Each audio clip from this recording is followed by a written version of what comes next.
Did you know it's ADHD Awareness Month? I didn't know that until maybe 2 weeks ago, and we're almost done with October. Oops. I'm Lily, and I'm here to hear your comments, well, below, as well as to give you some tips and insight into what it's like to have ADHD when you're an adult. Both my husband and I have ADHD, different types. Now, I'm guessing you know that it means attention deficit slash hyperactivity disorder. Whoever came up with the word disorder, well, that's their opinion. It's a variance in neurological waves, brain waves, okay? It just means that the circulation of our blood flow in the brain is a little off from everybody else's. That the decision-making part is not always getting the blood flow that it needs, so this part. That's my unscientific way of telling you that. If you want something more scientific, you probably find it in this really cool book called Still Distracted After All These Years. And no, I am not being paid to talk about this book, but Kathleen Nadeau, or I think it's Professor Nadeau, did a great job of doing that. I have a few tips, a few things I just learned about from this book. Let's just get going with it. I was hoping to do it categorically, like finance, health, but right now I'm just not feeling that organized because I just came from a business developing retreat with about 12 people. Fantastic. I was educating them about what it's like to have ADHD and the fact that October is ADHD Awareness Month. It was really cool. So I wanted to mention that because of this book, I realize now that there are a lot of adults who are being misdiagnosed as having dementia instead of ADHD. I had no idea. Plus, I didn't realize what a huge lack of information there is out there for the psychiatrists. I did actually hear that recently from a group called ADHD Rewired, which was mentioned in this book. Hi to Eric Tivers, you do a great job with that. It's a wonderful group of people who have ADHD and those who love them. Well, apparently not many psychiatrists were trained to assess and diagnose adult ADHD. So what happens sometimes is that the parent goes with their child to the pediatrician and discusses the child's issues, and then in the meanwhile realizes, oh, this sounds kind of like me. Well, because it is heritable or inheritable. That's often how they figure it out. But so chad.org is a great way to find resources as far as therapists. Now, you might take that diagnosis to a therapist who doesn't specialize in it and go forward with the treatment, because it might be hard to do all of it, the assessment and the treatment, with someone who knows about ADHD. That makes sense? Hope so. Now, I did get on meds for it, and other than it making my life much better, the part that my husband and I have realized is that both he and I have, there's some long Latin name for it. It starts with tardive, and I can't remember the rest of it, but it means it's like an oral, not fixation, but tick.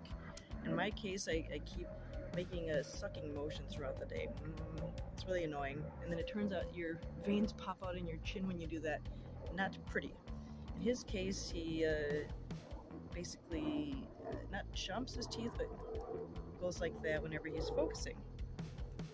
So it's not good for his jaw either. And so if you have that, you might want to discuss with your medical care provider maybe other options, like I'm going to do.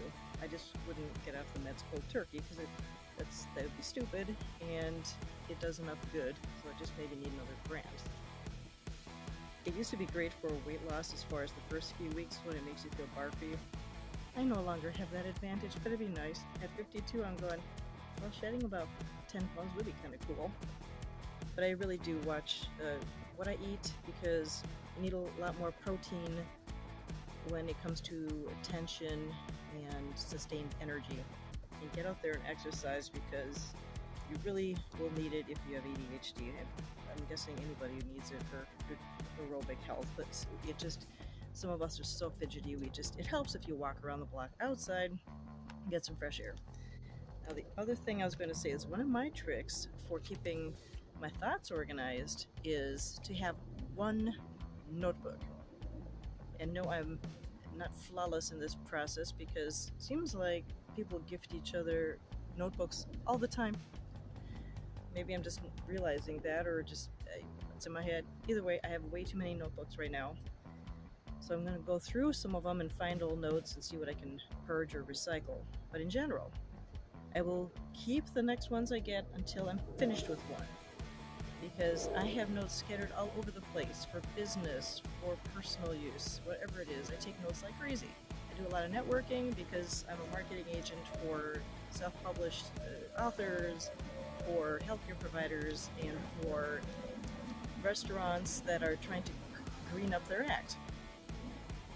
And it just, I write down people's names, I take notes on what people need for their businesses, and then next thing you know, I'm looking all over for those damn notebooks. All I need is one. So from now on, that's what I'm going to do. Other thing is, what do you do as far as peace of mind? What I do is meditate, what they call ascension. It's like beyond meditation. The good thing is, it's mechanical practice. It's not like you stop your brain from thinking. That'd be abnormal. Your brain has to keep thinking. What is thinking? And I'm working on getting more sleep, because I didn't realize that it takes maybe 7.5 to 8 quality hours of sleep for your brain to detox. Your brain actually detoxes. I didn't realize that. I mean, literally, the chemicals, they start leaving your body. Maybe that's why you get up and pee at night.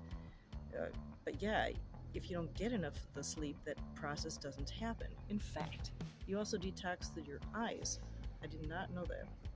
Unbelievable. I heard that, I read that in a book called Stolen Focus. Really interesting. And also, if you are trying to do better at work, get a coach. I had a job coach. See if you can get one.